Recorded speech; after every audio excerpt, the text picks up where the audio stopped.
Bonjour à tous. Nous allons démarrer dans quelques minutes. Le temps que tout le monde arrive. Est-ce que tout le monde m'entend Et on vous entend, correctement? Philippe. Ça marche Ok, bien. super. Par contre, j'ai ma pieuvre qui n'a pas l'air de fonctionner terrible. Mais le son est bon, hein? Oui, tout à fait. Ok.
Bonjour aux personnes qui sont en train d'arriver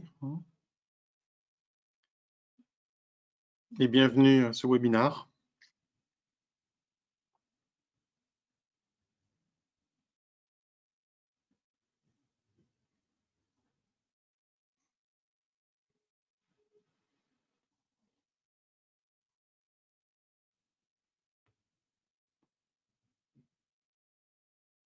Donc j'en profite pendant que les participants arrivent au fur et à mesure, hein. Normalement, sur votre droite, vous avez le petit panneau chatter là, dans lequel vous pouvez communiquer, hein. Donc n'hésitez pas à l'utiliser, hein. Et en fonction de ça, ça me permet de répondre aux questions et également de vous donner la parole. Donc voilà, c'est un mécanisme assez utile.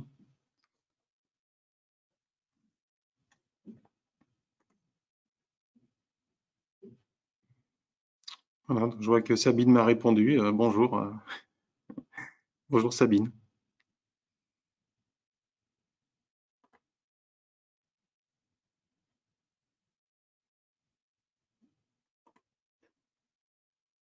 Voilà, je vois que Gaël aussi s'est mis à tout ça. Bonjour Swan. Alors évidemment, je connais certains d'entre vous, hein, mais pas tous. Hein. Bonjour Thomas.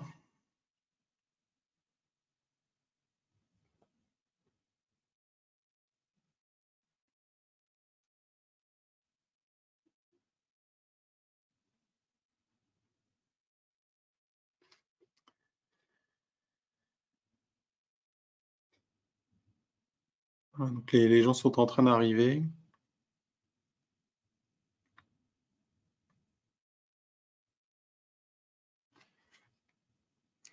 Alors rassurez-vous, hein, comme le timing est assez millimétré, nous allons démarrer assez rapidement, ne serait-ce que vis-à-vis des gens qui ont aussi des... Bonjour François. Surtout vis-à-vis des gens là qui sont à l'heure, et comme tout le monde, on a tous des timings un peu chronométrés. Et puis comme les premiers slides, bon, c'est un peu là, on n'est pas encore dans le vif du sujet, c'est l'intro. Hein, on va attendre encore une petite minute. Voilà, pour les 3. Et puis on va y aller.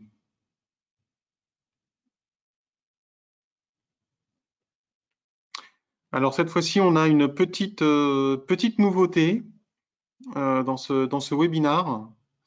On aura le témoignage d'une consultante qu'on a prévenue il y a quelques instants, hein, sur justement la transformation digitale et l'utilisation des différents outils. Donc, je remercie Stéphanie Miel, qui est consultante ADN, d'avoir accepté de témoigner un petit peu par rapport à l'usage de ce qu'on va vous exposer ce matin. Voilà. Donc, je vous propose de démarrer. Hein. Et voilà, donc si tout le monde voit bien mon écran, c'est On voit parti. bien, Ok. tout marche. Alors, tout marche jusqu'à présent. Voilà. Donc, premier élément de ce webinaire, c'est de bien comprendre qu'il n'y a pas de transformation digitale sans approche DevOps. Alors, ça s'applique évidemment à ce qu'on appelle la transformation digitale au premier niveau, c'est-à-dire les applications cloud, les applications mobiles. Mais de plus en plus, on voit des gens qui se lancent dans des grands programmes de transformation avec des applications qui sont simplement de nouvelles applications, hein, qui ne sont pas cloud, qui ne s'appuient pas forcément sur des infrastructures cloud, mais qui se lancent aussi dans des approches DevOps. Donc, on voit bien qu'aujourd'hui, cette approche DevOps, c'est quelque chose qui devient incontournable dans toutes les industries, et l'industrie pharmaceutique et du dispositif médical n'y échappe pas. Donc, un petit mot sur ADN. Donc, c'est l'entreprise que j'ai créée et voilà, il y a un peu moins de 30 ans maintenant. C'est une équipe pluridisciplinaire avec des experts en validation classique, hein, et maintenant en validation continue, c'est-à-dire en validation DevOps, avec des experts métiers pharma et DM, des développeurs cloud, des partenariats avec aussi bien AWS et Dassault Systèmes, des investissements en R&D focalisés sur l'amélioration de la productivité par rapport à notre sujet premier. Et aujourd'hui, on est 35 personnes, on est à la fois sur Paris, Lyon, sur Singapour, et on fait à peu près 3,5 millions d'euros de chiffre d'affaires.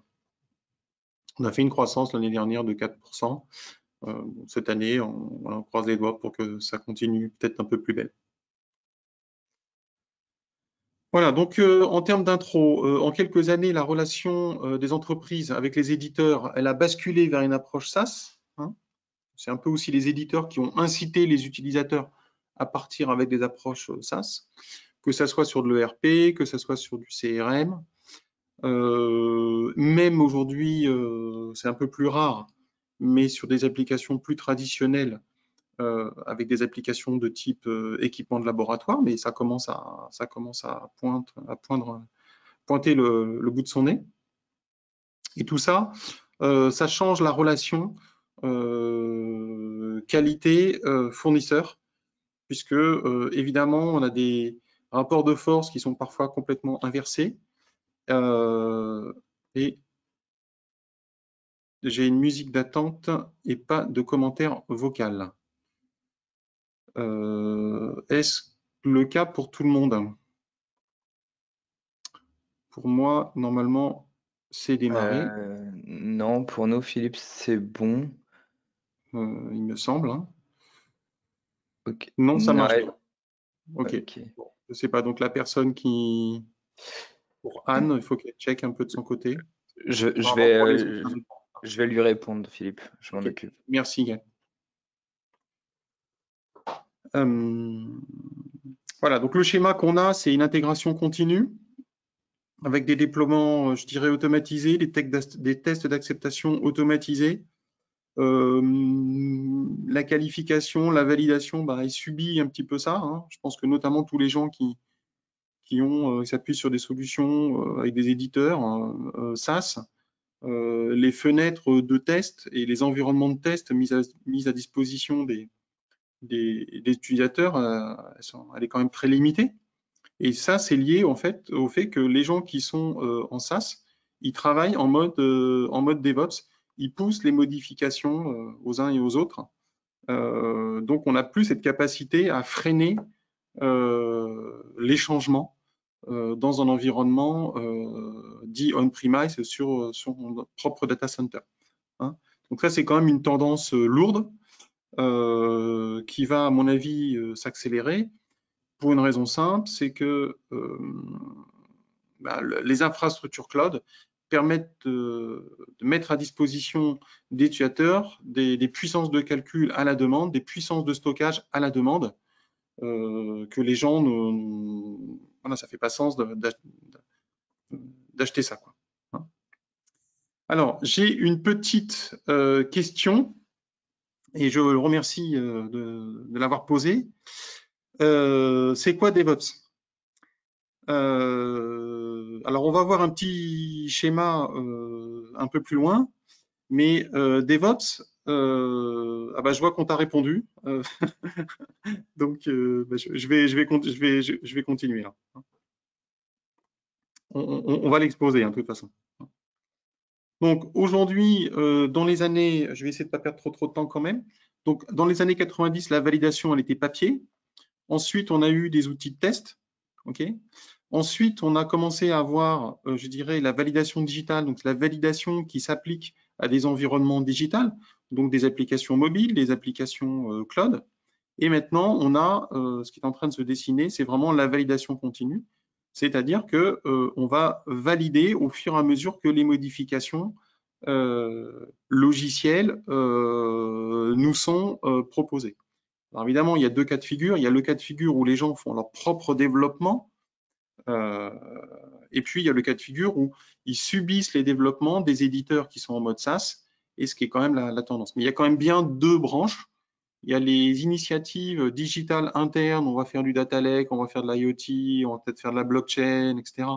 Et là, on a un retour, entre guillemets, au code dans le dispositif médical ou dans la pharma. Et puis, il y a ceux qui utilisent des solutions SaaS des éditeurs, mais ces éditeurs travaillent, eux, en mode DevOps. Et donc, la validation doit prendre en compte le fait que, justement, on n'a plus de cycle en V. Hein. Donc, ça change complètement les choses, puisqu'en fait, on a une boucle où, vous voyez, on va construire, on va coder, on va construire, on va tester. Alors juste avant, on a planifié, donc ça va correspondre entre guillemets à notre phase de spécification. Ensuite, on va mettre en production, on va opérer, on va suivre vite, et hop, et on continue comme ça. Donc on voit bien que le système de cascade qu'on avait avec le cycle en V, en approche DevOps, il est complètement balayé. Hein. C'est-à-dire qu'on ne peut plus dire stop, j'arrête, je ne mets pas en production. On peut plus. On peut le faire encore, mais c'est un peu la tendance, c'est d'avoir vraiment quelque chose qui soit intégré aux phases de test. Et dans certains cas, on ne peut pas quand c'est l'éditeur qui impose ces modifications. Hein. Donc en fait, on a un nouveau modèle qualité qui est en train d'émerger, qui est une réalité aujourd'hui, hein, soyons clairs. C'est-à-dire que si dans votre procédure de validation informatique, vous décriviez un magnifique cycle en V, bon, aujourd'hui, dès qu'on va faire de l'agile, on va vouloir faire du DevOps, et donc forcément, votre procédure, elle va être décalée par rapport à la réalité, et quelque part, elle va être un frein au déploiement du digital GXP dans votre entreprise. En fait, aujourd'hui, votre procédure de validation des systèmes informatisés elle doit être révisée pour tenir compte de cette approche DevOps. Donc, je vais essayer de passer au slide d'après, si j'y arrive. Voilà. Donc, les impacts, ils sont de plusieurs ordres. D'une part, la gestion des exigences, hein, ou la version des URS. Tout ça, ça devient des stories. Okay. Et on va voir l'impact, hein, parce que les documents Word dans lesquels vous êtes déjà battu pendant des années pour en avoir, là, avec les gens qui sont dans le digital, ils n'en font jamais. Donc, eux, ils travaillent avec des stories et on va illustrer par la suite concrètement ce que ça donne. L'autre élément, c'est que dès qu'on est dans la transformation digitale, il y a du code, il y a des builds, il y a des déploiements, et ça, c'est quelque chose qu'on voyait moins lorsqu'on validait une application on-premise qu'on achetait chez Pierre-Paul ou Jacques. Donc cette notion du code, le fait de se rapprocher par rapport au code et d'avoir la traçabilité justement jusqu'au code, c'est un changement de paradigme important. Donc ça va générer des écarts réglementaires potentiels sur la gestion des risques, puisque les gens, quand ils sont dans les équipes agiles, souvent la gestion des risques, ou en tout cas dans des équipes innovation, c'est pas forcément quelque chose auquel ils sont très, très habitués. On a des problématiques de sécurité, parce que dès qu'on est dans du DevOps, on est dans le cloud. Quand on est dans le cloud, il faut faire attention quand même à la sécurité. On peut sécuriser beaucoup de choses, hein, il n'y a absolument aucun problème. Mais les gens de la qualité doivent connaître un petit peu les différentes capacités pour s'assurer que les équipes qui vont développer des solutions digitales vont pas être un peu laxistes sur les aspects sécurité. Bien sûr, la validation, hein, parce que bon, les gens qui font du digital, la validation, c'est un truc, ou même des tests, c'est pas quelque chose auquel ils sont très, très, très habitués. Donc là, il faut être un peu vigilant. Et puis, last but not least, la signature des enregistrements. Hein, donc, évidemment, le 21 CFR part 11, hein, pour tous ceux qui, qui font de la validation et de la compliance, ils voient un petit peu à quoi ça correspond. C'est sûr que dès qu'on va être en agile, on ne va pas pouvoir faire abstraction de ces notions d'enregistrement et de signature d'enregistrement. On ne peut pas avoir deux systèmes en parallèle, un système en agile et un système documentaire, entre guillemets, traditionnel. Alors, je vais regarder un petit peu, j'ai préparé un petit sondage. Je vais voir si mes questions, ça serait le moment de les poser ou non. Alors, mon sondage, il est où? Alors, oui, j'avais une question. Voilà. Alors, je vais essayer. Alors, mon sondage, voilà, je vais le lancer. C'est quelque chose. Et si vous voulez bien avoir la gentillesse d'y répondre. Voilà. Et évidemment, l'intérêt, c'est de partager les réponses avec les uns et avec les autres. Hein. Voilà, donc quasiment tout le monde a voté. Pour que ça ait plus de valeur, il faudrait que tout le monde vote. Voilà, c'est quasiment fait. Voilà, voilà. Encore un petit effort, il m'en manque sans doute un. Bon, c'est pas très très grave. Hop, je vais fermer et surtout je vais le partager. Voilà. Est-ce que tout le monde voit le résultat du sondage? Oui, on Ou voit pas? Philippe. Oui. Donc, vous voyez que c'est une préoccupation quand même assez lourde, hein, puisque 81% des personnes sont concernées. Et aujourd'hui, là, il y a une grosse quarantaine de personnes. Hein, voilà, c'est quand même assez significatif. Je vais en profiter peut-être, je vais masquer et je vais poser mon autre question, mon autre sondage, si vous voulez avoir la gentillesse d'y répondre également.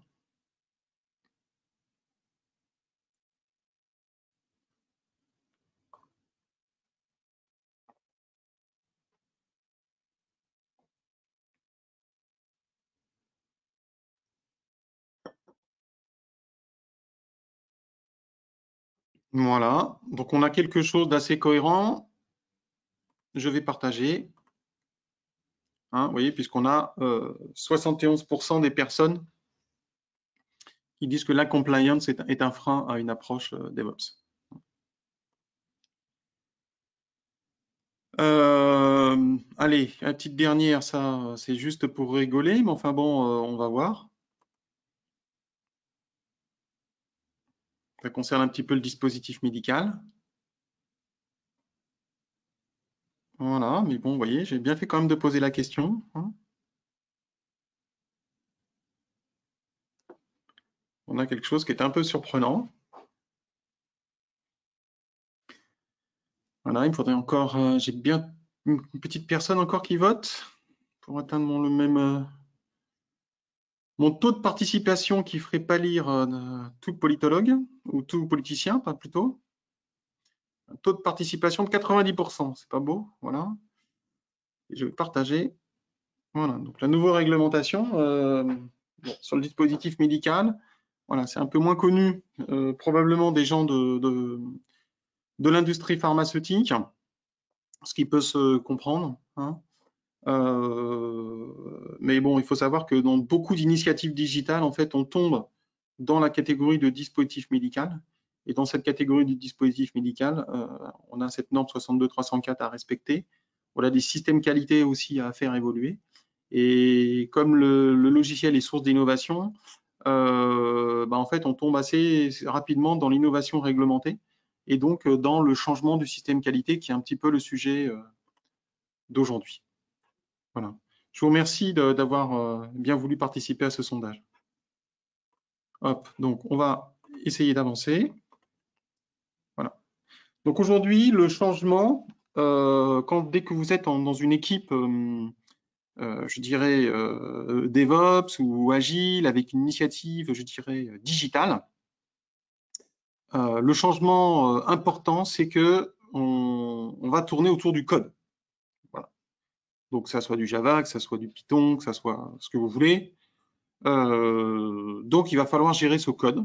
Et la tendance aujourd'hui, c'est d'utiliser un gestionnaire de code qui s'appelle Git, qui est un open source. Et puis autour de ça, on a différents ateliers qui sont en train d'émerger, notamment GitLab. Voilà, mais dans un premier temps, pour ceux qui, comment dire, qui connaisseraient pas, voilà, prenez ça. La fonctionnalité majeure, c'est la gestion du code. Et on a des interactions avec Jira, je vais faire mon petit sondage. J'ai un petit sondage là sur Jira. Voilà, je vais le lancer. Si vous voulez bien répondre.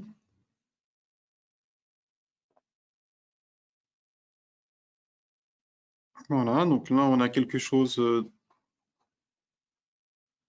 d'assez équilibré qui est en train d'arriver. Donc quasiment tout le monde a voté, donc je vais partager. Voilà, donc on a 61, les 2 tiers qui n'utilisent pas Jira. Hein. Voilà, je vais poser la question suivante. Pour les gens qui connaissent, elle est un peu évidente, mais je vais quand même la poser. Voilà. Donc elle est assez cohérente par rapport à Jira, mais elle est cohérente à double titre. Hein, voilà. Et voilà, quasiment tout le monde a voté, donc je vais partager aussi. Voilà. Donc sur Jira, voilà, on a enfin, apparemment, dans l'ensemble des gens, il y a beaucoup moins de gens qui utilisent Confluence. OK. C'est assez, c'est pas extrêmement surprenant, hein.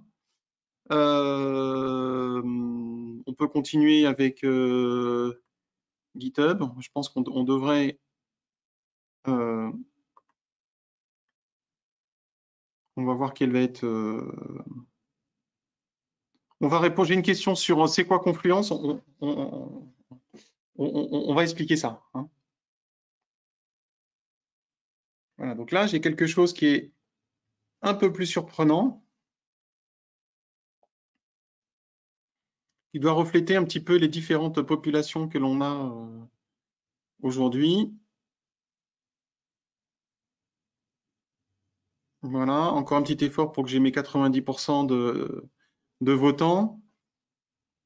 Et après, je vous rassure, j'aurai plus trop de sondages, hein. Voilà, j'ai mes 92% de votants, 95% de votants, crac, et je partage. Voilà. Donc, vous voyez que là, on a quelque chose de beaucoup plus équilibré. On a, c'est quasiment 50-50 entre ceux qui connaissent Git et ceux qui connaissent pas Git. Okay. Donc, on avait quelque chose où Jira, c'était assez connu, hein. Confluence moins, et puis GitLab, c'est à peu près équivalent. Et en fait, c'est assez logique. Et l'objectif des slides d'après, ça va être, vous allez, je pense, comprendre, hein. En tout cas, j'espère.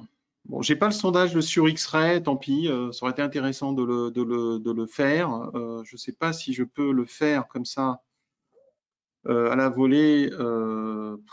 Bon, je sais pas, mais bon, c'est pas très grave. Ok.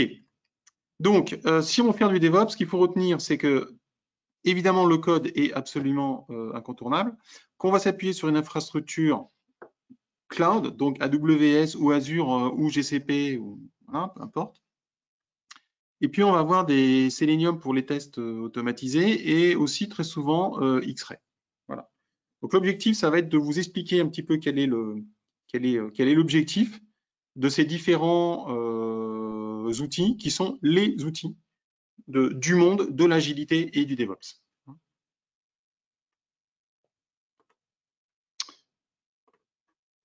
Voilà. Donc aujourd'hui, ce qu'il faut bien comprendre, c'est que dans la validation classique, vous gérez des exigences. Quand vous êtes dans l'agilité, vous gérez des stories. Voilà. Donc tout le monde en agile connaît Jira. Quand vous faites un projet, vous travaillez avec une agence, ben, il travaille avec Jira. Alors, bien ou mal, c'est pas tellement la question. Souvent, en fait, il l'utilise comme sans avoir conscience des aspects, enfin, sans tenir compte des exigences réglementaires. Et c'est l'objet de ce webinaire, de vous montrer qu'on peut utiliser Jira avec un usage réglementé, aussi bien pour le DM que pour la pharma.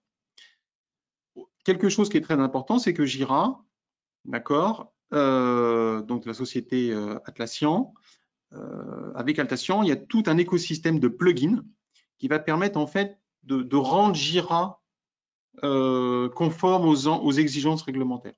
Si vous l'achetez comme ça, vous l'utilisez tel quel, bon, bah, effectivement, oui, vous n'allez pas être conforme aux exigences réglementaires. Donc, les points clés quand on veut faire un setup GXP dans Jira, c'est bien sûr définir une typologie. Qu'est-ce que j'appelle une URS dans le monde Jira? Qu'est-ce que j'appelle une EFS? Donc, bon, il y a plusieurs possibilités. Bon, nous, on est plutôt dans l'approche une story, c'est une URS, une sous-tâche, c'est une UFS. Il y en a qui mettent URS et EFS dans la même story. Bon, à la limite, ça fait partie de la procédure de validation que vous devez définir. Ensuite, la validation, c'est prouver que les besoins sont bien respectés. Donc, pour ça, il faut faire de la traçabilité. Donc, il y a les notions de traçabilité qu'on va pouvoir gérer dans Jira. Ce qui va compliquer un peu les choses, c'est qu'on va devoir faire la traçabilité jusqu'au code, ce qu'on n'a pas forcément toujours l'habitude de faire, hein. Alors, j'ai une petite question.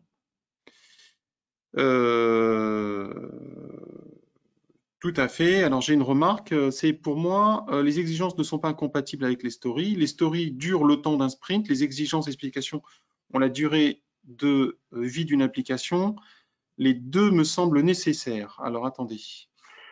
Oui, hein, alors je ne sais pas si... Là, il est peut-être un petit peu tôt pour qu'on rentre dans ce niveau de détail.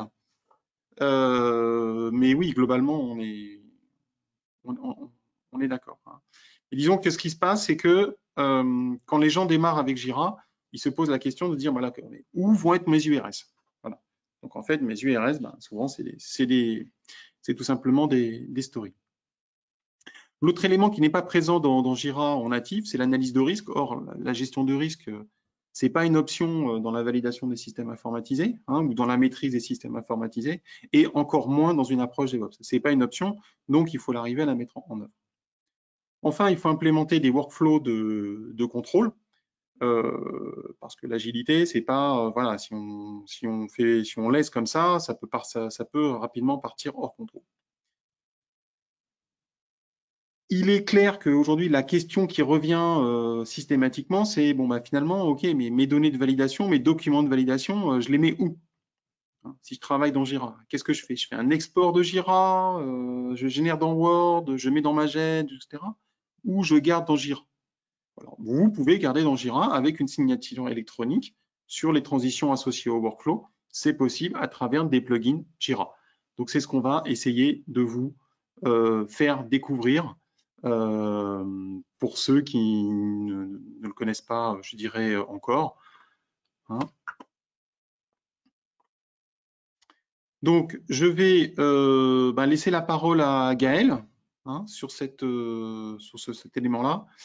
Et je te laisse la main automatiquement. Tu peux le faire ou il faut que je te mette organisateur? Il faut que vous me mettiez organisateur. Ok. Alors, crac. Et là, il faut que je te mette comme présentateur, hein. C'est ça. Non, je me suis trompé là. J'ai mis Baptiste Bulot. Non, c'est pas Baptiste Bulot.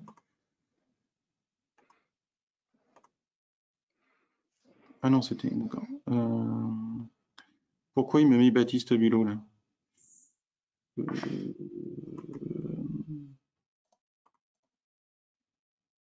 Alors j'ai un Baptiste Bulot. Je ne sais pas qui est Baptiste Bulot. Bon, je vais recommencer. Je me suis... C'est bon, je me suis mis présentateur. Ok. Vous voyez mon écran là? Ouais. Vous voyez mon PPT? Ou vous voyez mon bureau? On te voit sur ta story là. Donc, vous voyez la vidéo. Oui. Ok, très bien. Donc bonjour, donc moi ce que je voulais montrer, c'est à partir des éléments qu'on a vu juste avant, comment on pouvait implémenter ça dans Jira pour avoir une compliance au niveau validation. Mais on Donc voit juste ici, ton écran, comment dire Gaël, là, on voit pas là. Tu dois avoir un problème de partage d'écran. c'est-à-dire, vous voyez mon bureau donc. On voit ton bureau, et voilà. Ok, désolé. Ah, mais pourquoi il se met comme ça lui? Attendez une seconde. Hop. Hop. Et là, c'est bon? Oui. Ok. Donc ici, si je suis dans Jira, une façon d'implémenter les choses, va être illustrée par cette petite vidéo. Donc ici, j'ai une story Jira qui me sert à définir mon URS. Donc la typologie ici que j'ai implémentée, c'est une story Jira va être une URS avec sa version associée, vous voyez un v1.0, et mes sous-tâches vont me permettre de définir, et on verra plus tard, de gérer ma documentation pour mes FS. J'ai aussi une typologie de type test, donc un ticket qui va me permettre de tracer la couverture à la fois de mes URS et de mes FS avec mon outil. Donc ça, c'était le premier élément, c'était définir la typologie.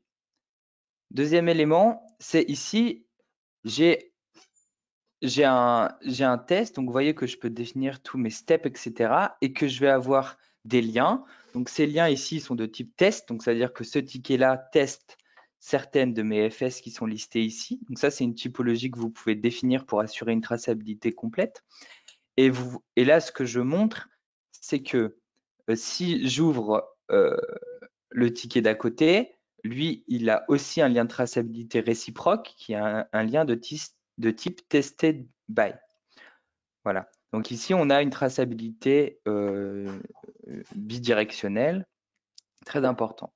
Deuxième élément, implémenter l'analyse de risque. Donc pour ça, vous pouvez implémenter des champs particuliers dans Jira, des champs customisés qui vont vous permettre de définir l'analyse de risque. Ces champs-là ne sont pas présents dans Jira directement, ils ne sont pas non plus un plugin, ils sont juste issus d'une customisation un petit peu avancée de Jira qu'on a effectuée. Donc ici, j'ai 3 éléments et quand je vais les créer, quand je vais donc ajouter mon analyse de risque, vous allez voir qu'ici, j'ai un élément qui s'appelle Risk Analyse Output qui a été calculé directement. Donc, il me donne le type de test, par exemple, que je dois effectuer pour ce niveau de risque. Donc ça, c'est un calcul qui a été fait automatiquement, qui demande aussi un petit peu de paramétrage et de code dans Jira, mais on s'en sort bien. Du coup, on peut implémenter une analyse de risque de façon simple. Troisième élément, c'était définir des workflows. Donc ça, c'est très important pour l'ensemble de nos tickets qu'on va avoir à gérer. On va vouloir implémenter des workflows à la fois pour suivre l'évolution de nos URS, FS, test exécution, etc. Et aussi pour pouvoir, à certains moments, gérer les transitions. C'est-à-dire, par exemple, je veux que une story soit approuvée uniquement par quelqu'un de la qualité, avec une signature électronique par exemple, etc. Donc ça, c'est aussi du natif et on va pouvoir implémenter assez facilement des workflows qui peuvent être très complexes vu qu'on a la possibilité de les définir nous-mêmes. Donc ici, j'ai un workflow qui est très, très simple, hein, qui est un workflow de test exécution à faire, signé par le testeur et approuvé. Et ensuite, ce que je souhaite montrer ici, c'est que sur une transition, donc là pour l'instant, j'ai un test qui est dans un mode review. Si je veux l'approuver, je peux aussi implémenter un système de signature électronique pour la transition dans le workflow, donc pour le passer en approuvé. Donc ici, c'est ce qu'on a fait là, c'est aussi un petit peu de paramétrage et l'utilisation d'un plugin. Et donc ici, ce que je vois, c'est que je retrouve bien la trace de l'action que je viens de faire. Je viens juste de signer et mon test avec les informations sur la transition. Voilà. Donc ça, c'est quelques-uns des éléments clés qu'on peut et qu'on doit implémenter si on travaille par exemple avec Jira, mais avec d'autres systèmes de ticketing, ça pourrait être aussi le cas pour être conforme au niveau GXP. Donc c'était pour Jira. Le deuxième outil ici que je souhaite vous présenter, c'est la génération de la documentation avec Confluence. Donc Confluence aujourd'hui, c'est un standard aussi hein, dans les équipes agiles, vu qu'en fait, il vient se greffer à côté de Jira. Et c'est un outil qui permet en fait à la fois de générer de la documentation, donc un petit peu comme vous le feriez sous Word, mais qui permet donc surtout qui est en ligne et qui permet donc du coup de s'affranchir des questions d'installation, etc. et qui est très structuré, donc qui permet de créer de la documentation très facilement et qui a de la même manière pas mal de petits outils. Donc ce qu'on va voir ici, c'est qu'en fait, quand mes équipes de développement et mes équipes qualité travaillent sur un système de tickets de type Jira, alors je vais pouvoir faire levier sur l'ensemble des informations et des données qui vont générer dans ce système de tickets pour pouvoir produire de façon automatisée ou en partie automatisée la documentation de mon application d'un point de vue qualité. Donc, quels vont être les points clés au niveau GXP dans Confluence? Le premier, c'est de venir récolter les données à l'aide de filtres. Donc en fait, on va demander à l'outil de récupérer des données qui sont dans l'outil de ticketing, ce qui va nous permettre de ne pas réécrire et d'être toujours à jour au niveau de notre documentation. Et ensuite, de la même manière, on va pouvoir venir implémenter des workflows d'approbation. Donc, c'est une signature électronique pour un document et des workflows de lecture. Workflow de lecture, c'est de type je souhaite vérifier qu'un tel a bien lu ce document pardon, et qu'il a été formé, par exemple, etc. Alors, comment ça va se passer dans Confluence? Donc ici, c'est toujours un navigateur web et j'ai une page Confluence. Donc cette page Confluence ici, ce que je souhaite montrer, c'est une page Confluence qui me permet de récolter l'ensemble de mes spécifications fonctionnelles pour mon outil. Ce que j'ai fait ici, tout simplement, c'est que j'ai créé ma page, j'ai donné un titre et derrière, je suis venu filtrer, c'est-à-dire récupérer un ensemble de tickets Jira avec leur description qui décrivent mes spécifications fonctionnelles. Donc, comme elles sont déjà écrites côté développeur, je n'ai pas besoin de les réécrire et elles seront mises à jour de façon automatique. Donc ici, en fait, vous voyez, c'est vraiment un lien. Donc c'est un filtre en fait qui vient récupérer les bonnes informations. Et donc si, par exemple, je souhaite savoir dans quel état elle est ou où en est cette story ou cette FS, si vous voulez, cette URS, alors voilà, j'ai un lien directement dans Jira et je sais où j'en suis.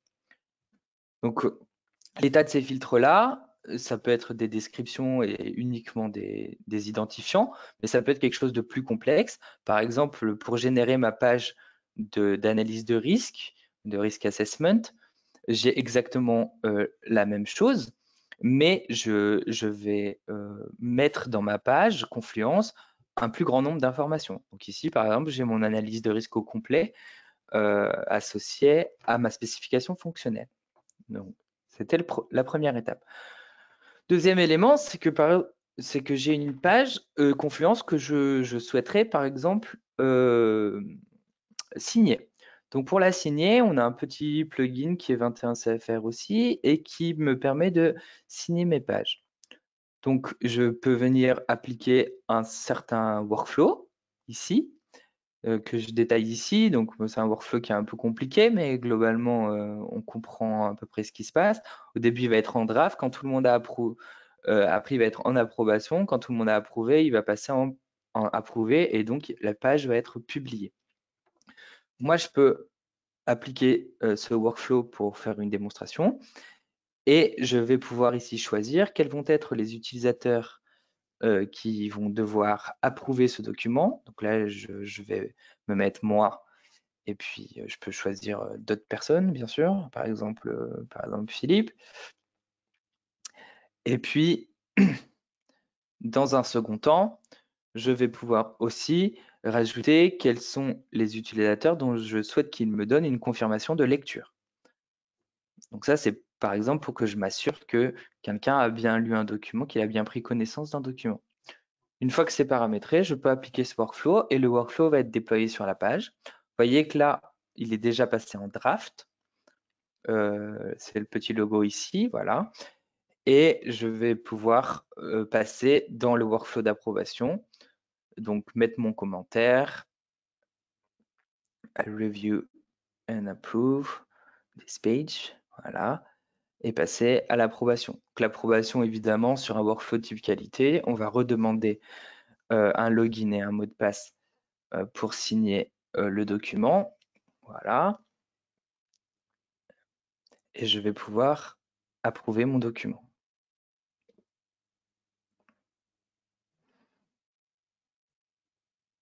Voilà. Donc mon document ayant été approuvé, il va passer ici dans un état nouveau qui est l'état publié. Je vais avancer un petit peu la vidéo, c'est un petit peu long. Voilà, il est publié et il me demande une confirmation de lecture puisque j'avais demandé à ce que je donne une confirmation de lecture que je peux donner. Voilà, ici je confirme que j'ai bien lu le document.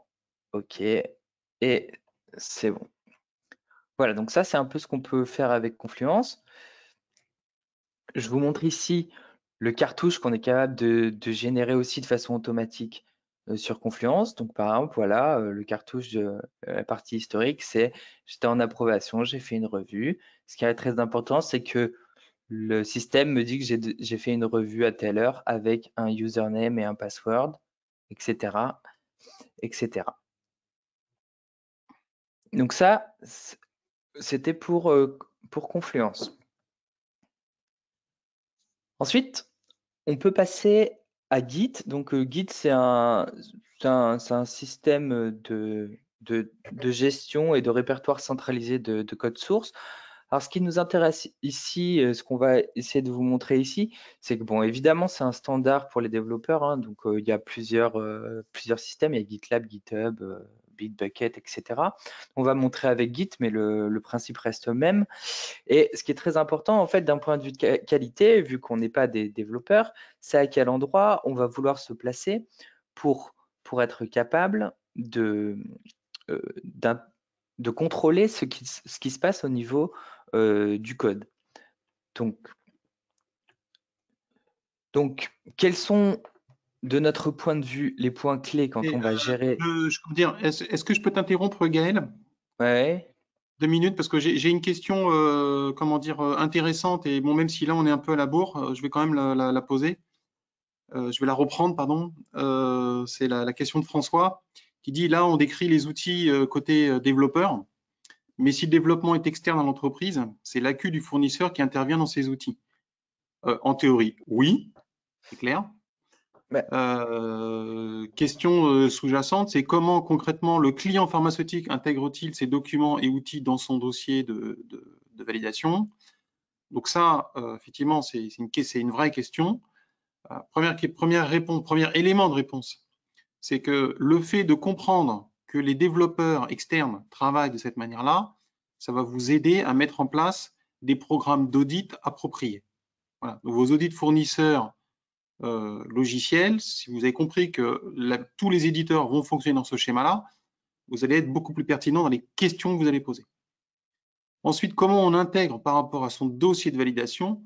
On y arrive progressivement, mais c'est effectivement le véritable enjeu, c'est comment on intègre dans, je dirais, la partie, comment la validation s'intègre dans une chaîne DevOps. Voilà. Bon, en sus, évidemment, du Quality Agreement que vous pouvez effectivement avoir, hein, mais le Quality Agreement, c'est une chose, mais comprendre comment les gens fonctionnent, quels sont leurs process concrètement au quotidien, je pense que ça permet d'avoir des discussions plus riches avec les fournisseurs. une Bon, phase, là, je pense on commence à être un petit peu en retard, donc le webinaire risque voilà, de se décaler un petit peu, peut-être avoir 10 minutes de retard si on veut tout couvrir. Voilà. mais Je te laisse la oui, main, oui, Gaël. merci. Une façon aussi de répondre à la question précédente, c'est aussi en tant que client de votre fournisseur, je veux dire en tant que donneur d'ordre quelque part, c'est de aussi proposer, parce que comme ce sont tous des environnements web, c'est aussi de proposer un environnement configuré GXP que vous maîtrisez et de demander à votre fournisseur de venir s'intégrer dessus. Vu que tout est en web, c'est aussi quelque chose de faisable. C'est-à-dire que finalement, qu'eux travaillent sur leur système de ticketing ou qu'ils travaillent sur le vôtre sous contrôle, c'est aussi tout à fait envisageable et on note, et nous, on accompagne certains clients qui fonctionnent de cette façon-là. Je reprends sur le Git. Donc sur le Git, quels vont être les points clés? Et là, c'est pareil, au niveau fournisseur, pardon, au niveau en tant que donneur d'ordre, vous pouvez venir vous caler au milieu. C'est d'abord gérer les droits. Donc gérer les droits, ça veut dire que comme vous êtes sur des systèmes qui gèrent le code et qui en général font du déploiement en continu, vous pouvez venir ici séparer quelles sont les personnes qui ont le droit de rentrer dans un certain flux qui mène à ce déploiement continu. Donc, par exemple, le flux de déploiement continu, en général, on essaye de le maîtriser, même si on laisse les développeurs à côté travailler sur ce qu'on appelle une branche, donc c'est-à-dire sur une espèce de segment du répertoire central, où ils peuvent faire ce qu'ils veulent. Mais après, une fois qu'on va basculer dans des segments où le déploiement continu est mis en place, on va vouloir, en tant que qualiticien, faire des contrôles, etc. Donc, faire des contrôles, par exemple, ça va être d'intégrer des portes de qualité lors des déploiements. Ça, c'est très important. Ça va vous permettre, par exemple, de regarder sur la qualité d'un code, de faire une analyse, par exemple, de façon automatisée avec certains outils que je vous présenterai après. Et puis derrière, de dire, ben, si la qualité de mon code n'est pas suffisante, je ne pars pas en déploiement. OK. Donc, et puis enfin, tracer le code avec l'étiquette Jira. Donc ça, c'est remonter quand j'ai fait un changement sur mon code, quels sont les URS ou les FS qui ont été impactés. OK. Donc, je vais avancer. Donc la traçabilité du code source, ça c'est relativement facile. On peut le faire aussi très bien dans Jira. C'est-à-dire que quand on peut demander, et il faut sûrement demander aux développeurs, même s'ils sont externes, que quand ils font ce qu'on appelle un commit, donc quand ils déclarent un changement de leur code, ils viennent aussi déclarer quels sont les tickets qui doivent être tracés dans ce changement de code. Et Jira, lui, sera capable, à l'aide d'un tout petit plugin qui est gratuit, de remonter ces informations-là et de dire, ah, Gaël Caron, il a commité sur telle branche et voilà les éléments qui ont été changés. Et ça, remonter ça directement dans Jira. Donc ça, c'est très important pour la traçabilité du code, niveau GAMP 5, etc., avec tous les différents types d'applications qui sont listés ici. Donc ici, je répète un peu ce que j'ai dit, hein, c'est on doit ajouter un tag pour tracer les stories. Et chaque commit, donc à chaque fois qu'il y a une déclaration de changement, le système Git va calculer une signature électronique qui nous permettra de retrouver l'état complet de ce code source à tel instant. Donc ça, c'est très important aussi au niveau dispositif médical et au niveau GXP d'être capable de tracer un historique complet et d'être capable de retrouver un état de code source à un instant T. Voilà, et les opérations critiques doivent être contrôlées, c'est ce que je disais tout à l'heure. Donc ici, je vous introduis, et je vais le faire très rapidement pour pas qu'on perde trop de temps, un outil qui s'appelle Handball. Donc c'est un outil qui permet d'étudier la qualité d'un code. Donc il vous donne un quality gate, donc un niveau macroscopique, et puis ensuite il va vous donner tous les problèmes qu'il a repérés dans le code de façon très détaillée. Donc ici, voilà, j'ai un problème, j'ai pas assez de méthodes publiées sur une classe. Bon, très bien, ça peut-être ça ne nous dit pas grand-chose si on n'a pas l'habitude, mais en tout cas, on sait qu'on a un outil qui est capable de regarder ça de façon très précise. Alors nous, d'un point de vue de la qualité, en quoi ça nous intéresse? Bon, ça regarde aussi par exemple les duplications. Alors nous, d'un point de vue de la qualité, en quoi ça nous intéresse? Ben, ça va nous intéresser, et ça on peut très bien le faire avec un fournisseur externe, c'est de dire voilà, sur votre système de développement et de déploiement en continu, je vais venir rajouter une étape en fait, hein. Donc en fait, ça c'est une étape qui va être exécutée à chaque fois qu'il y a un changement sur le code. Donc ça, on est capable de le faire de façon complètement automatisée avec GitLab par exemple ou avec GitHub aussi. Et qu'est-ce qu'on va venir faire ici? On va venir dire, bah, voilà, à chaque fois qu'il y a un nouveau changement sur le code, moi d'un point de vue de qualité, je veux m'assurer que je suis au-dessus d'un certain niveau en utilisant donc Mball que je vous ai décrit juste avant. Et donc j'ai ce petit bout de code là qui va lancer un scan de mon code, va retourner une note et dire bah voilà, si la note elle est supérieure à temps, eh bien à ce moment-là, tu laisses passer et effectivement on pousse un peu plus loin. Par exemple, on va faire des tests unitaires, par exemple, on va déployer. Mais si c'est pas le cas, et ben à ce moment-là, non, tu coupes ce pipe, donc ce flux va être coupé et tu ne laisses pas passer ce changement-là. Donc là, ici, c'est une petite démonstration très rapide où j'ai rajouté un petit bout de code qui n'est pas du tout performant et donc qui va du coup faire baisser mon niveau de qualité. Voilà. Et on va voir ici, donc là, de façon automatique, le pipeline, donc c'est tout ce qui va être exécuté à la mise à jour du code, va refaire mon scan, recalculer une note, et si la note n'est pas bonne, et dans ce cas-là, elle ne va pas être bonne, il va nous dire, hop, voilà, le job has failed, donc ça veut dire que j'arrête le système et que je m'en tiens là et que j'attends que mes développeurs aient corrigé leur code avant d'aller plus loin dans le pipe. Donc ça, c'est très important d'un point de vue qualité. Vous pouvez tout à fait demander à votre fournisseur de s'interfacer sur ce genre de choses pour vous assurer une qualité optimale. Donc là, la suite, elle est très simple, hein, c'est juste je remets un niveau de qualité correct et on fait la démonstration que dans ce cas-là, ça fonctionne bien. Voilà, mais je passe un peu, vous me faites confiance parce qu'on est un petit peu en retard. Voilà. Donc là, on a vu la partie qualité, on a vu la gestion des tickets, des workflows, la génération de la documentation. Un élément très important, c'est comment est-ce qu'on va être aussi capable de tester. Alors le test, le plus important, c'est de les effectuer correctement, évidemment, mais aussi d'être capable de les tracer avec nos URS et nos FS. Donc là, nous, on propose ici d'utiliser un plugin Jira qui s'appelle X-Ray qui permet de faire ce genre de choses de façon avancée. Donc, je peux venir détailler mes steps avec mes steps de test de façon manuelle. Donc, ça, c'est du classique.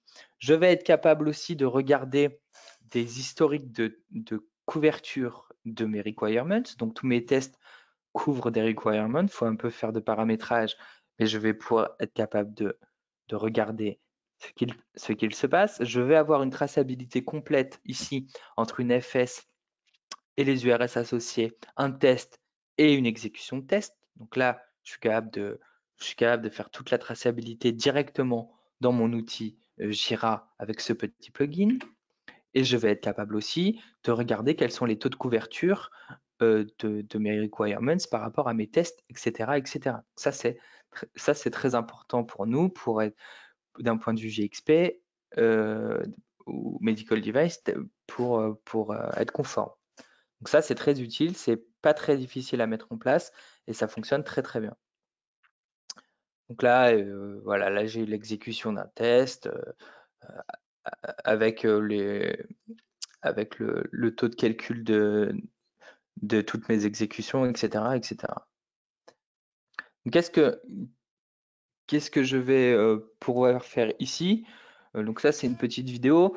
Voilà, je montre ici que j'ai mon test qui contient toutes mes exécutions de test.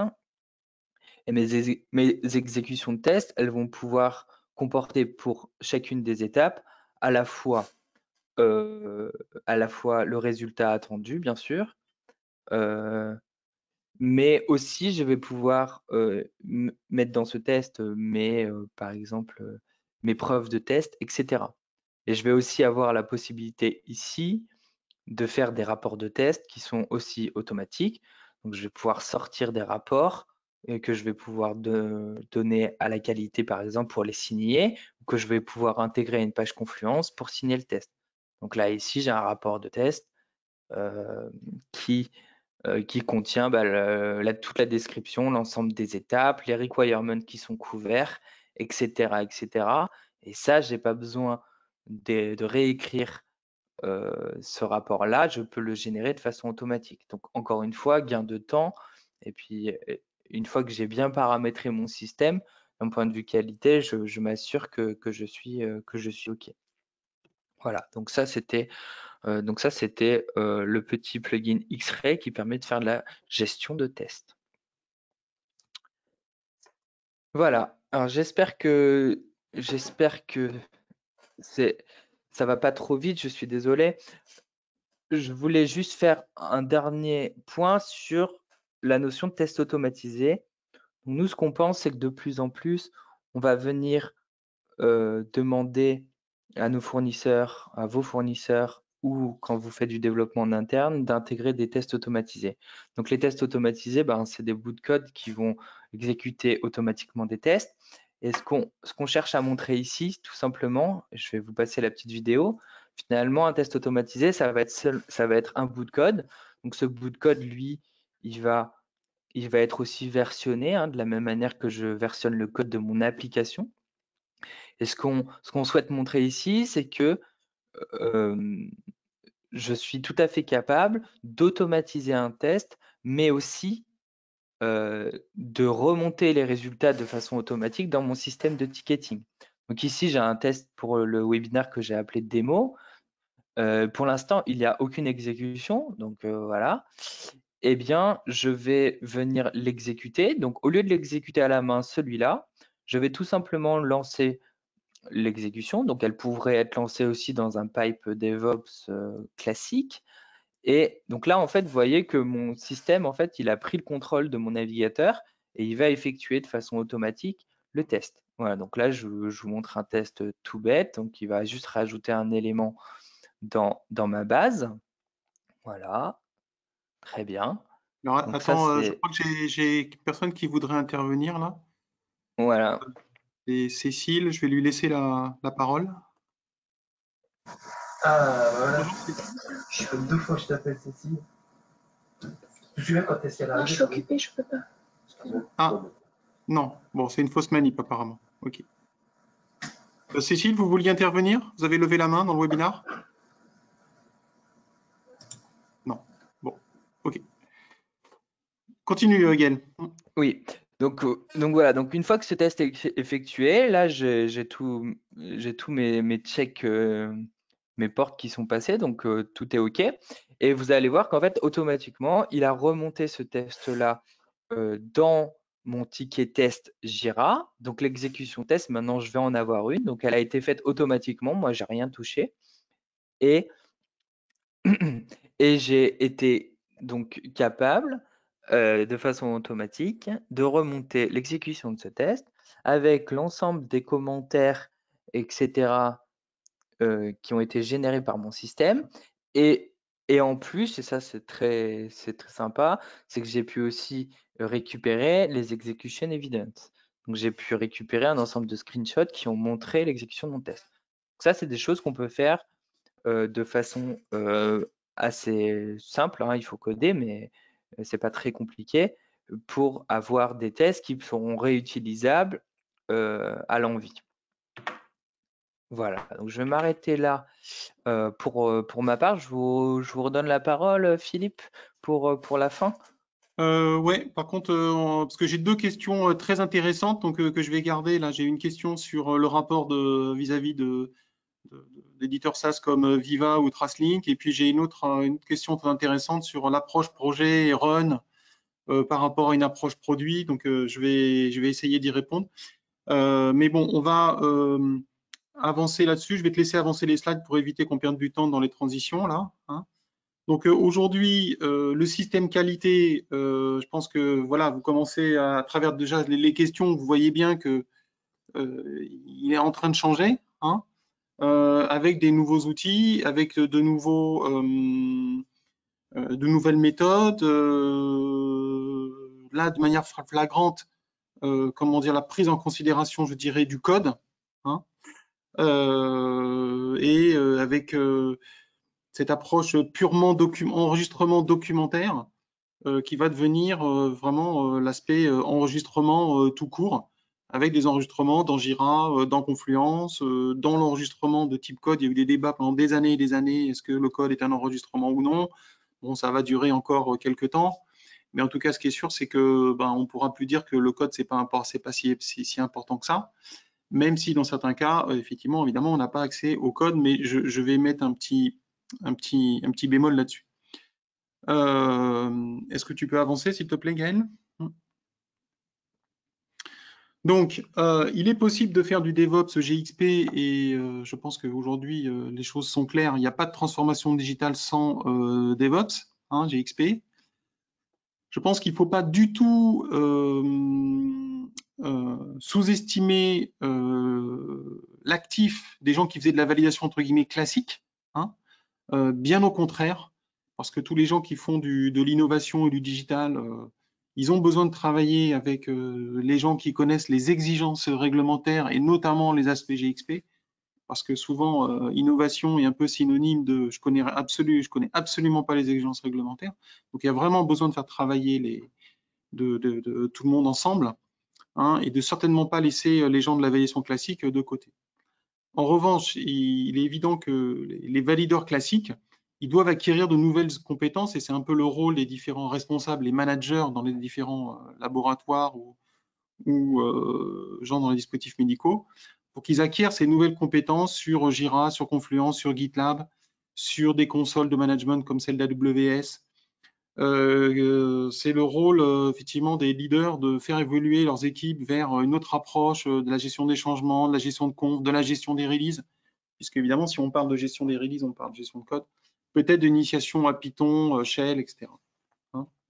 Donc aujourd'hui, c'est clair que le DevOps, c'est quelque chose qui est vraiment important. Philippe, Slide suivante, s'il te plaît. Oui, je propose à la limite maintenant qu'on laisse la parole à Stéphanie à ce moment-là, vu qu'on parle de Allez. la partie validaire. Stéphanie, tu es avec nous? Oui, oui, oui. Voilà, Alors, bonjour à tous. Donc, moi, je vais vous faire partager mon expérience. Donc, je suis consultante chez ADN depuis bientôt 6 ans. J'ai beaucoup travaillé sur des missions, donc essentiellement de validation de systèmes informatisés, que ce soit de manière papier, aussi via une gestion documentaire. Et pour ceux qui connaissent, j'ai même utilisé le système de validation ALM. Et maintenant, depuis un moment, je travaille sur une mission qui consiste à valider un système informatisé en mode agile via donc les outils qu'on a vus, donc Jira et Confluence essentiellement. Donc après, Jira me permet de gérer mes URS, mes FS, mon analyse de risque, mes tests, mes exécutions de tests, mes gaps. C'est un outil que je trouve très flexible. Et surtout, je vois une réelle valeur ajoutée parce qu'il me permet d'extraire mes rapports et mes protocoles automatiquement. Donc, j'ai essentiellement à me concentrer sur le contenu de mes FS, mes URS et les rapports. C'est vrai que ça me prenait beaucoup de temps de manière papier. Maintenant, je gagne beaucoup de temps parce qu'ils sont extraits automatiquement. Ma matrice de traçabilité, elle est faite automatiquement aussi. Donc, je gagne beaucoup de temps. Pour l'instant, donc moi, j'ai créé des tests manuels, donc je les ai écrits dans Jira et on les exécute de manière manuelle. Mais à terme, le but, c'est quand même de les automatiser pour que, comme on a vu dans la démonstration de Gaël, ils s'exécutent automatiquement et que je puisse, enfin, les consultants, enfin, ceux qui valident puissent se concentrer sur le contenu des tests URS, FS, enfin, le cœur du métier, quoi, et pas sur l'aspect documentaire. Donc après, moi, je peux comparer cet outil Jira par rapport à ALM et il est vraiment plus flexible. Il est très intuitif et enfin moi, j'ai pas du tout eu de mal à m'adapter à cet outil par rapport à ALM qui est quand même assez plus complexe quand même. Donc voilà. Merci Stéphanie. De rien. Si vous avez des questions, chacun, on a été un peu trop ambitieux, on a voulu faire passer beaucoup de choses. Je vais juste essayer de répondre peut-être à des questions par rapport à l'éditeur. Effectivement, les gens disent, bah oui, mais la tendance est de confier, comment dire, à des éditeurs. Ils disent pas à coder en interne, peut-être. Mais même quand vous confiez à les éditeurs, ils font toujours une partie projet pour vous et donc qui vont gérer, je dirais, en agile. Et donc sur cette partie projet, sur cette partie custo, je pense que vous êtes tout à fait en droit de demander justement d'être intégré au cycle de développement. Sur le cœur du produit, c'est peut-être un peu plus délicat.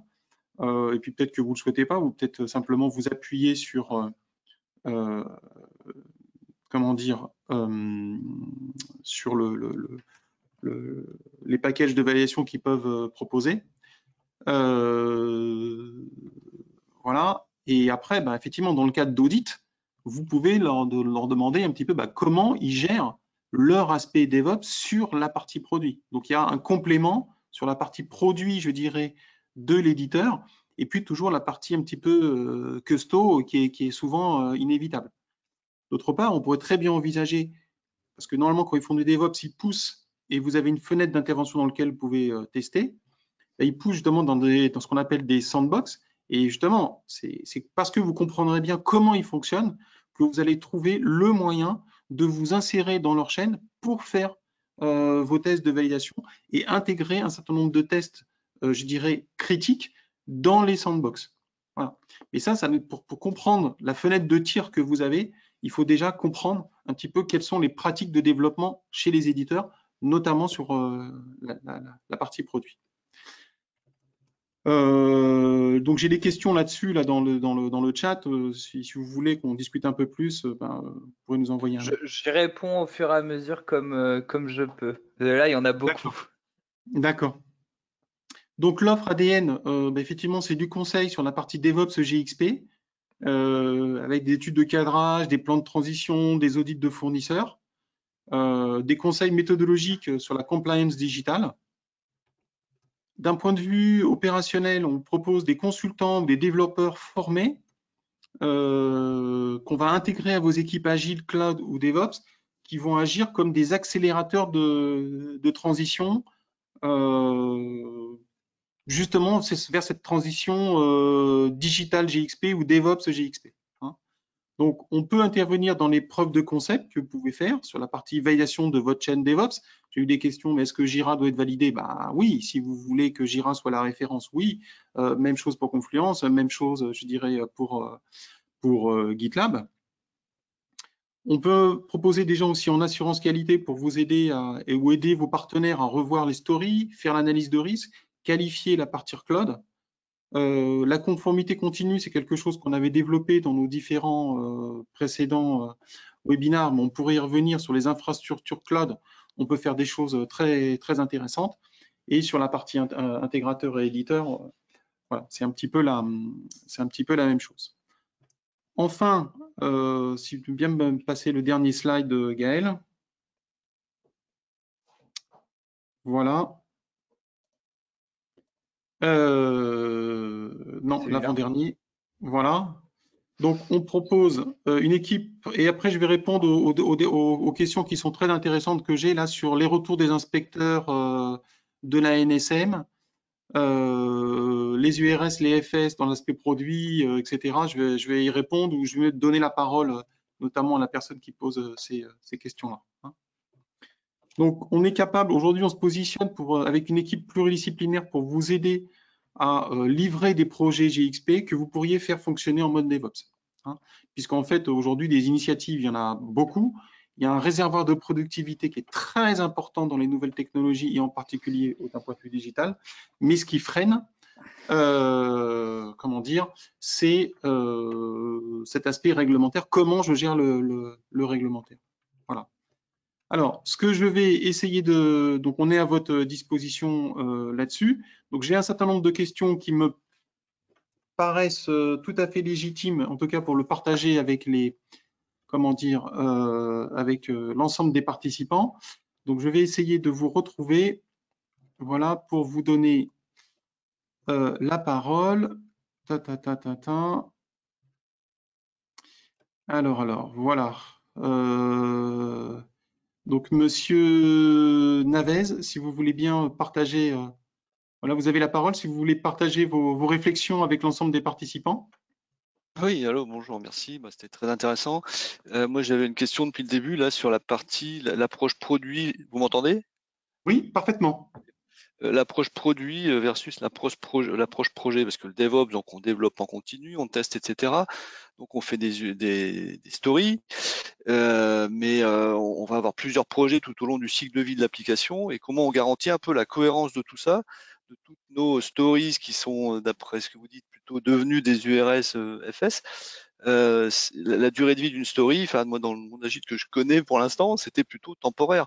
C'est la durée de vie d'un sprint, c'est une story, et après on va reprendre un peu le contenu de toutes nos différentes stories qui peuvent se contredire en plus d'un sprint à l'autre, hein, dans des URS FS qu'on va peut-être mettre à jour plutôt à la fin, mais qui vont avoir la vue d'ensemble de nos spécifications et exigences produits, qui lui va continuer son cycle de vie. Et là, je vois pas cette approche là dans ce que vous présentez. Donc effectivement, on est passé très rapidement là-dessus. En fait, un élément de réponse, c'est dans la liaison Jira Confluence. Ok. puisqu'en fait, dans Confluence, vous pouvez mettre en forme, je dirais plus facilement des pages, hein, on est plus proche de Word. Ok. On va alimenter en fait à partir de Jira via des filtres. Ok. Et ces filtres, comment dire, ils vont faire apparaître les stories. Et les stories, leur cycle de vie, il va être maîtrisé par un workflow. Donc, une fois que vous aurez implémenté, votre workflow sur la story, il sera, mettons, à done. Et à ce moment-là, quand vous allez agréger en fait toutes vos stories dans une page Confluence que vous appellerez votre page, comment dire, URS. Et c'est dans cette articulation Jira Confluence que vous allez pouvoir construire au fur et à mesure vos URS. Okay. C'est plus dans l'articulation des workflows et des filtres entre Jira et Confluence que vous allez pouvoir répondre à cette question-là. Je comprends. Là, c'est une réponse technique que je comprends, mais du coup, nos stories, elles sont déjà faites, elles sont terminées. Si elles sont pas forcément cohérentes entre elles tout au long du cycle de vie du développement, et donc on les retravaille pas, on les agrège simplement techniquement dans un truc qu'on peut faire avec les outils. Moi, ma vue, c'était plutôt faire une vue produit des specs, des specs et des exigences. C'est pas les stories, voilà, c'est une synthèse en fait un peu des stories. Oui, C'est ça l'idée, vous c'est voyez ce que je veux dire? effectivement. Alors après, je sais pas, je vous connais pas. Vous êtes éditeur, non? Non, non, non, non. D'accord. Non, mais non, je suis pas dit. Bon, il y a On peut effectivement discuter plusieurs. ça en off, hein. Ouais, mais il y a effectivement Mais plusieurs c'est une manières de. problématique importante chez nous. Non, je suis dans une société Il y a d'adresse, hein, donc effectivement, pour les éditeurs. Enfin, aujourd'hui, j'ai deux populations. Hein. J'ai à la fois des éditeurs et j'ai des clients, quoi. Voilà. client, on Donc, est plutôt client. le point de vue n'est pas forcément le même, mais j'ai des questions sur Viva, TraceLink et comment je fais, etc. Donc c'est pour ça qu'il y a effectivement toujours cette coexistence entre comment dire, l'aspect produit et l'aspect projet. Oui, tout à fait. Hein. Alors, je vais voir si j'ai une autre question. Bon, après, effectivement.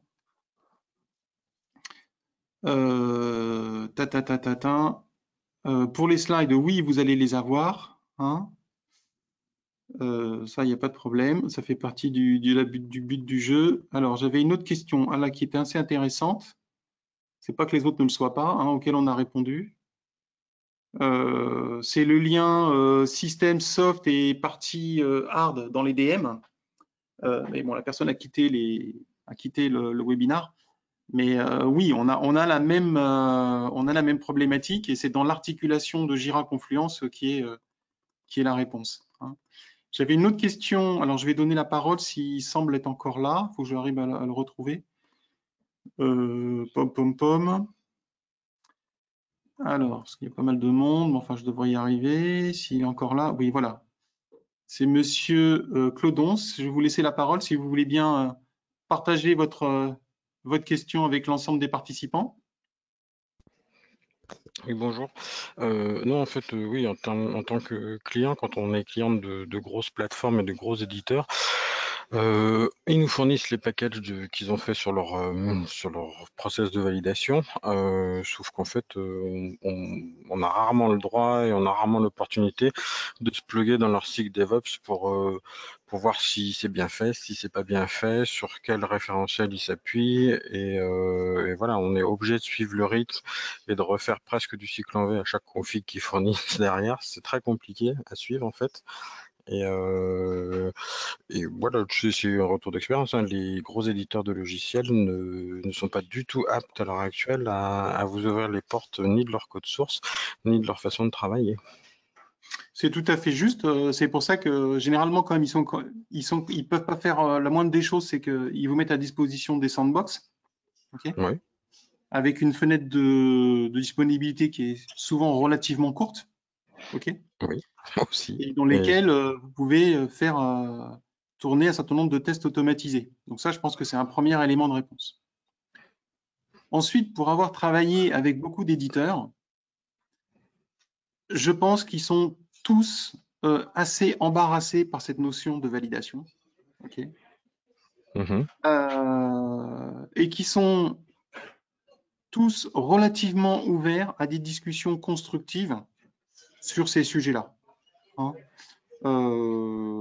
Parce que aujourd'hui, ils sont la validation ou l'absence de réponse pragmatique, gagnante-gagnante, ou gagnant-gagnant, je dirais les deux côtés, côté éditeur et côté client, c'est quelque chose qui pénalise leur business. C'est quelque chose qui pénalise leur déploiement. Tous les éditeurs SaaS, ils peuvent déployer très rapidement. C'est la validation qui les bloque. Donc, par contre, aujourd'hui, c'est sûr que si vous allez voir des éditeurs avec une approche, mais attendez, on va faire de la validation comme on faisait quand j'ai démarré il y a 30 ans, c'est sûr que c'est non, c'est pas possible. Alors, on essaye de trouver des trucs et en fait, on n'y arrive pas. Si en revanche, vous allez vers eux en disant, bon, écoutez, on comprend que vous travaillez en DevOps, voilà, on pourrait peut-être faire un petit peu différemment. Je ne veux pas me présager pour l'ensemble de la profession, mais j'en connais certains qui vont vous dire, mais avec grand plaisir, on est prêt à discuter, quoi. Parce que pour un certain nombre d'entre eux, la validation est un frein à leur business. Voilà. Mais c'est sûr qu'en revanche, ils ne vous donneront jamais accès au code, c'est leur IP. Hein. Par contre, à travers des audits, à travers du Quality Agreement, vous pouvez leur demander de vous fournir, comme Gaël l'a montré, la preuve des revues de code et des scorings associés aux revues de code. Une façon de traiter ça, c'est que les releases de ces éditeurs en général sont assez rapides.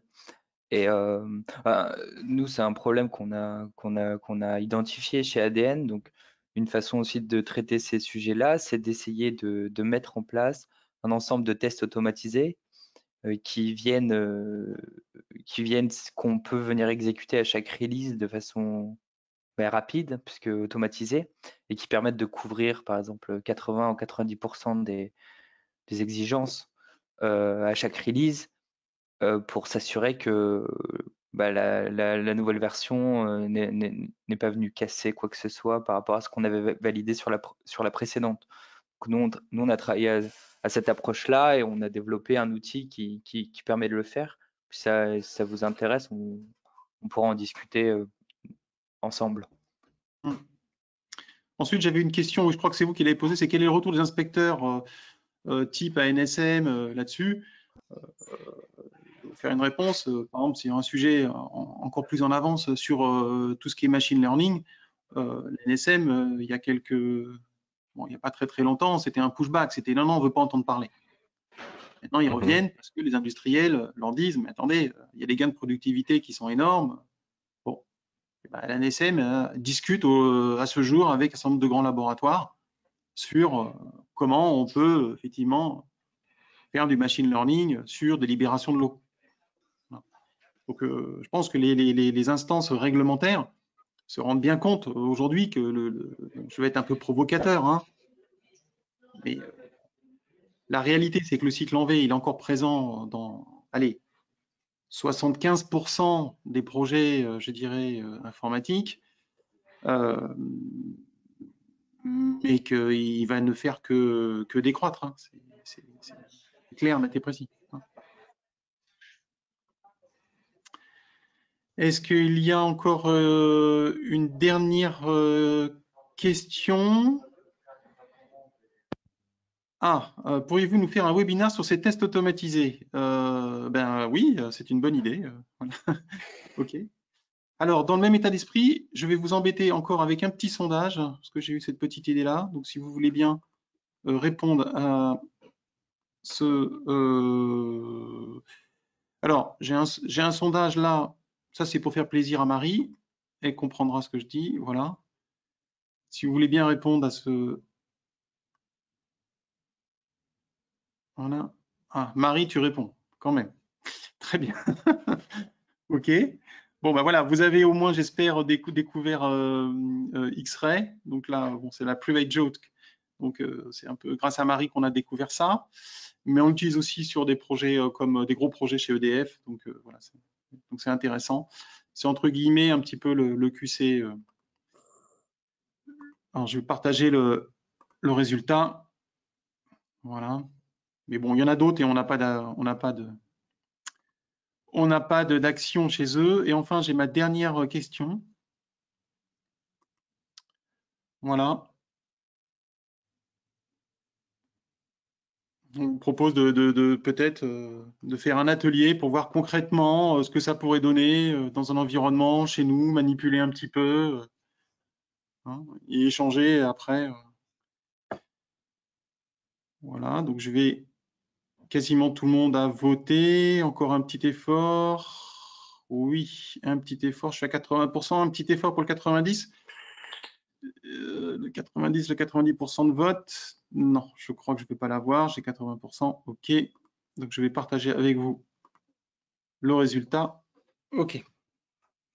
Donc, si ça semble intéresser du monde, à ce moment-là, on viendra vers vous et on fera peut-être sur une demi-journée ou une journée un atelier où on rentrera peut-être un peu plus dans le détail et on pourra parler de ces différents sujets.